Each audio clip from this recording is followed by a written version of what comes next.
Bacaan liturgi Senin 27 Maret 2023, Hari Biasa Pekan Prapaskah kelima. Bacaan dari Nubuat Daniel. Adalah seorang yang diam di Babel, namanya Yoyakim.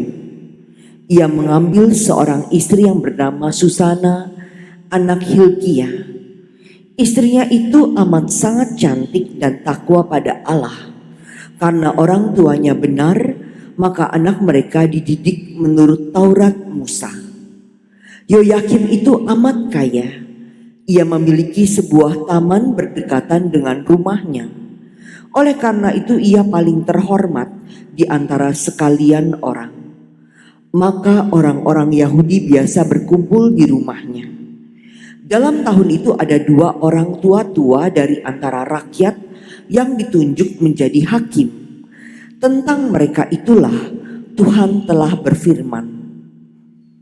Kefasikan telah datang dari Babel, dari kaum tua-tua dan para hakim yang berlagak pengemudi rakyat. Ketika orang tua-tua itu sering datang ke rumah Yoyakim, tempat setiap orang yang mempunyai suatu perkara datang kepada mereka. Apabila menjelang tengah hari, rakyat sudah pergi. Masuklah Susana untuk berjalan-jalan di taman suaminya.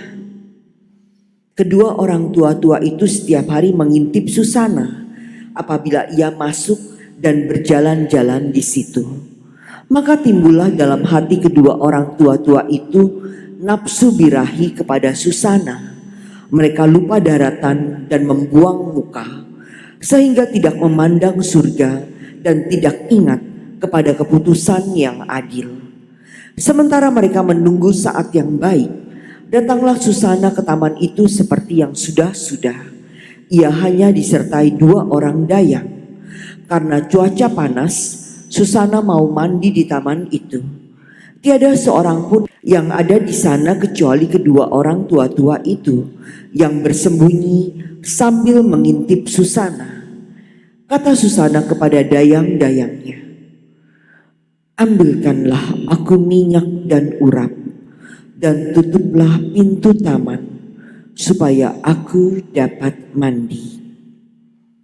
Segera setelah dayang-dayang itu keluar, bangunlah kedua orang tua-tua itu dan bergegas-gegas menuju Susana.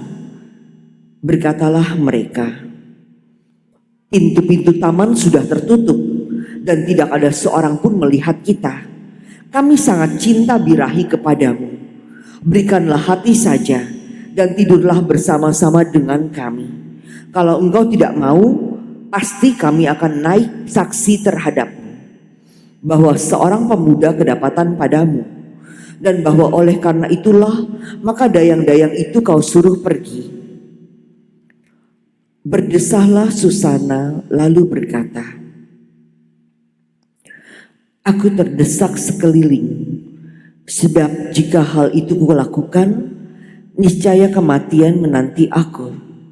Jika tidak kulakukan, maka aku tidak lolos dari tangan kamu. Namun lebih baik aku jatuh ke tanganmu dengan tidak berbuat demikian daripada berbuat dosa di hadapan Tuhan. Lalu Susana berteriak-teriak dengan suara nyaring. Ketika kedua orang tua-tua itu berteriak-teriak pula melawan Susana, dan salah satu dari mereka lari membuka pintu taman. Demi teriak di taman itu didengar orang-orang yang ada di dalam rumah. Bergegas-gegaslah mereka masuk lewat pintu samping untuk melihat apa yang terjadi dengan Susana. Setelah kedua orang tua-tua itu memberikan keterangan, maka amat malulah para pelayan, sebab belum pernah hal semacam itu dikatakan tentang Susana. Keesokan harinya, ketika rakyat berkumpul lagi pada Yoyakim, suami Susana, datang pulalah kedua orang tua-tua itu penuh angan-angan fasik untuk membunuh Susana. Di depan rakyat mereka berkata, suruhlah ambil Susana, anak Hilkiah, istri Yoyakim. Maka diambillah Susana. Ia datang disertai orang tuanya, anak-anak dan kaum kerabatnya. Sanak saudara dan semua yang melihat Susana menangis. Sementara kedua orang tua-tua itu berdiri di tengah rakyat dan meletakkan tangan mereka di atas kepala Susana. Susana menegadah ke surga sambil menangis, sebab hatinya tetap percaya pada Tuhan. Maka kata kedua orang tua-tua itu, sedang kami berdua berjalan-jalan di taman, masuklah Susana bersama dua asahaya.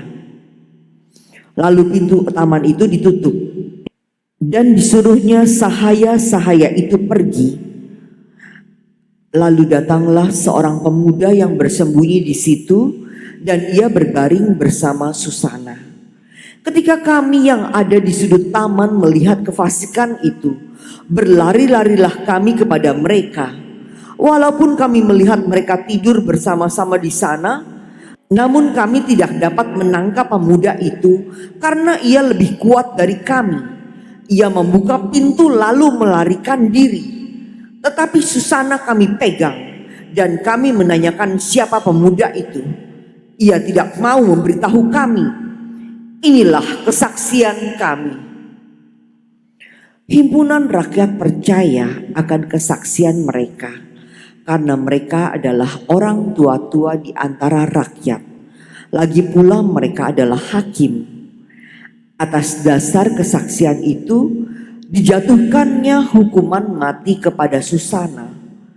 Maka berserulah Susana dengan suara nyaring, Allah yang kekal, yang mengetahui apa yang tersembunyi dan mengenal sesuatu sebelum terjadi. Engkau pun tahu bahwa mereka itu memberikan kesaksian palsu terhadap aku. Sungguh aku mati, meskipun aku tidak melakukan sesuatu pun dari yang mereka dustakan tentang aku. Maka Tuhan mendengarkan suaranya. Ketika Susana dibawa keluar untuk dihabisi nyawanya, Allah membangkitkan roh suci dalam diri seorang anak muda, Daniel namanya. Anak muda itu berseru dengan suara nyaring, aku tidak bersalah terhadap darah perempuan itu. Maka segenap rakyat berpaling kepada Daniel. Katanya, apakah maksudnya kata-katamu itu? Daniel pun lalu berdiri di tengah-tengah mereka. Katanya, demikian bodohkah kamu, hai orang Israel? Adakah kamu menghukum seorang putri Israel tanpa pemeriksaan dan tanpa bukti? Kembalilah ke tempat pengadilan, sebab kedua orang itu memberikan kesaksian palsu terhadap perempuan ini. Maka bergegaslah rakyat kembali ke tempat pengadilan. Orang tua-tua itu berkata kepada Daniel, kemarilah, duduklah di tengah-tengah kami dan beritahulah kami, sebab Allah telah menganugerahkan kepadamu martabat orang tua-tua. Lalu kata Daniel kepada orang yang ada di situ, pisahkanlah kedua orang tua-tua tadi jauh-jauh, maka mereka akan diperiksa. Setelah mereka dipisahkan satu sama lain, Daniel memanggil seorang di antara mereka dan berkata kepadanya, hai engkau yang sudah beruban dalam kejahatan, sekarang engkau ditimpa dosa-dosa yang dahulu telah kau perbuat dengan menjatuhkan keputusan-keputusan yang tidak adil, dengan menghukum orang yang tidak bersalah dan melepaskan orang yang bersalah. Meskipun Tuhan telah berfirman, orang yang tak bersalah dan orang benar janganlah kau bunuh. Oleh sebab itu, jikalau engkau sungguh-sungguh melihat dia, Katakanlah, di bawah pohon apakah telah kau lihat mereka bercampur? Sahut orang tua-tua itu, di bawah pohon mesui. Kembali Daniel berkata, baguslah engkau mendustai kepalamu sendiri, sebab malaikat Allah telah menerima firman dari Allah untuk membelah engkau. Setelah orang itu disuruh pergi, Daniel pun lalu menyuruh bawa yang lain kepadanya. Kemudian berkatalah Daniel kepada orang itu, hai keturunan Kanaan dan bukan keturunan Yehuda, kecantikan telah menyesatkan engkau dan nafsu birahi telah membengkokkan hatimu. Kamu sudah biasa berbuat begitu dengan putri-putri Israel, dan mereka pun terpaksa menuruti kehendakmu karena takut.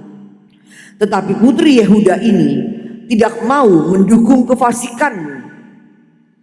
Oleh karena itu, katakanlah kepadaku, di bawah pohon apakah telah kau dapati mereka bercampur? Sahut orang tua-tua itu, di bawah pohon berangan. Kembali Daniel berkata, baguslah engkau mendustai kepalamu sendiri, sebab malaikat Allah sudah menunggu-nunggu dengan pedang terhunus untuk membahan engkau supaya engkau binasa. Maka berserulah seluruh himpunan itu dengan suara nyaring. Mereka memuji Allah yang menyelamatkan siapa saja yang berharap kepadanya. Serentak mereka bangkit melawan kedua orang tua-tua itu, sebab Daniel telah membuktikan dengan mulut mereka sendiri bahwa mereka telah memberikan kesaksian palsu. Lalu mereka diperlakukan sebagaimana mereka sendiri mau mencelakakan sesamanya.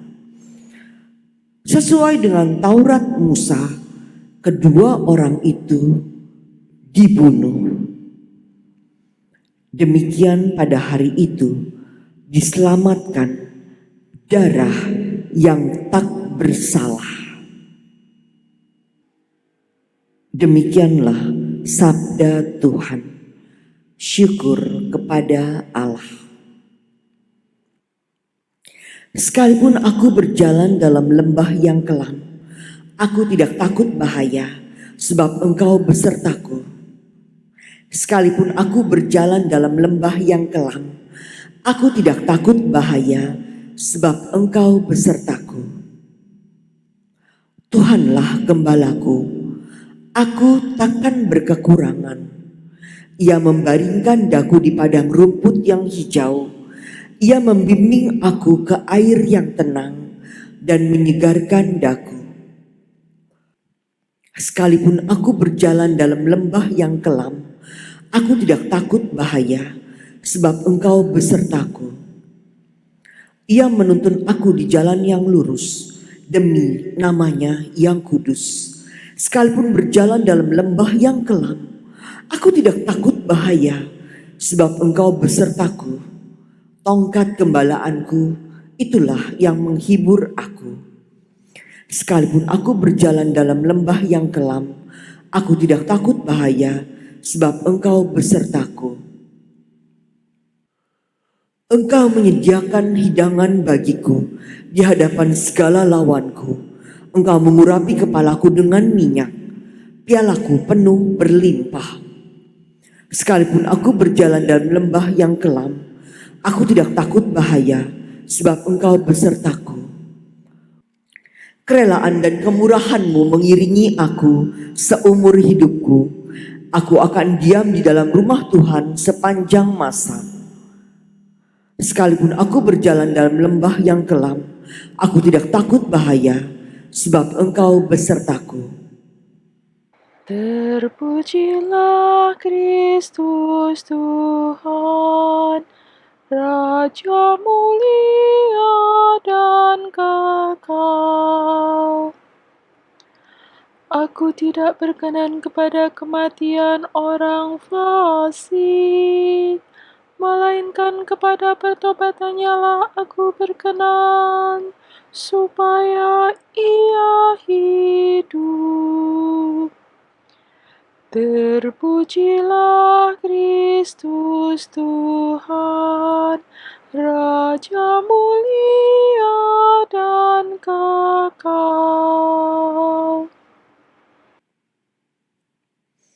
Inilah Injil suci menurut Yohanes. Dimuliakanlah Tuhan. Sekali peristiwa Yesus pergi ke Bukit Zaitun. Dan pagi-pagi benar ia berada lagi di bait Allah. Dan seluruh rakyat datang kepadanya. Yesus duduk dan mengajar mereka. Maka ahli-ahli Taurat dan orang-orang Farisi membawa kepada Yesus seorang perempuan yang kedapatan berbuat zina. Mereka menempatkan perempuan itu di tengah-tengah lalu berkata kepada Yesus, "Rabi, perempuan ini tertangkap basah ketika ia sedang berbuat zina. Musa dalam hukum Taurat memerintahkan kita untuk melempari dengan batu perempuan-perempuan yang demikian. Apakah pendapatmu tentang hal itu?" Mereka mengatakan hal itu untuk mencobai Yesus, supaya mereka memperoleh sesuatu untuk menyalahkannya. Tetapi Yesus membungkuk lalu menulis di tanah dengan jarinya. Dan ketika mereka terus-menerus bertanya kepadanya, ia pun bangkit berdiri lalu berkata kepada mereka, "Barang siapa di antara kamu tidak berdosa, hendaklah ia yang pertama melemparkan batu kepada perempuan itu." Lalu Yesus membungkuk pula dan menulis di tanah. Tetapi setelah mereka mendengar perkataan itu, pergilah mereka seorang demi seorang, mulai dari yang tertua. Akhirnya tinggallah Yesus seorang diri dengan perempuan itu yang tetap di tempatnya. Lalu Yesus bangkit berdiri dan berkata kepadanya, "Hai perempuan, di manakah mereka? Tidak adakah seorang yang menghukum engkau?" Jawabnya, "Tidak ada, Tuhan." Lalu kata Yesus, "Aku pun tidak menghukum engkau. Pergilah dan jangan berbuat dosa lagi mulai dari sekarang." Demikianlah sabda Tuhan. Terpujilah Kristus.